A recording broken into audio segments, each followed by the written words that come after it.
Så det her, det er sådan et kombineret kettlebell swing med et biceps curl og faktisk også et biceps row i en øvelse. Det er sådan en måde, du kan træne armene på biceps, mens du også får effekten fra et almindeligt kettlebell swing, altså baller, haser, rygmuskler osv.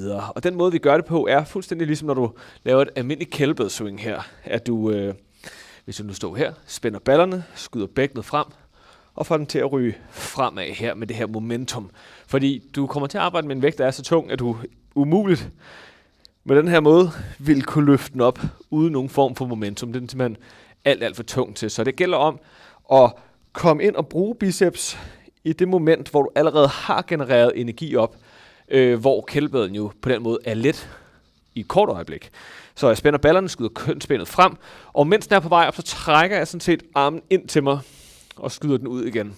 Så du kan se, jeg skyder den ud, og så trækker jeg armen ind. Så det er ligesom at lave et row her, hvor man trækker ind på den her måde. Ikke? Så du trækker den ind på vej op. Og det her det er jo faktisk et curl, når man gør sådan her.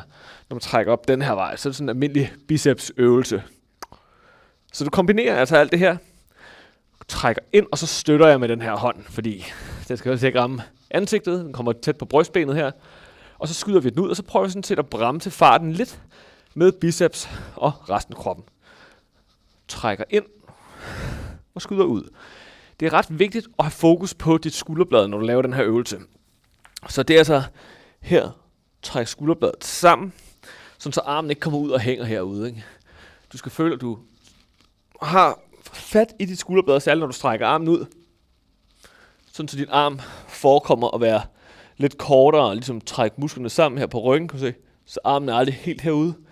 Armen er under kontrol, samlet ind, lidt kortere vækstang sammen. Og det er altså særligt her, når kettlebellen kommer ned, når armen er strakt. Så når armen strækker, så har du fokus på skulderbladet.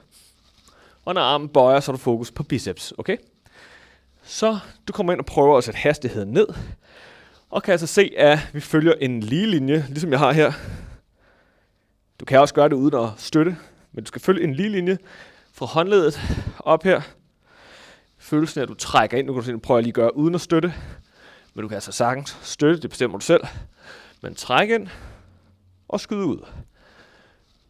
Du udånder her. Og så vil jeg indånde her. Lav dine gentagelser på en side. Skifter til den anden. Og fortsætter her.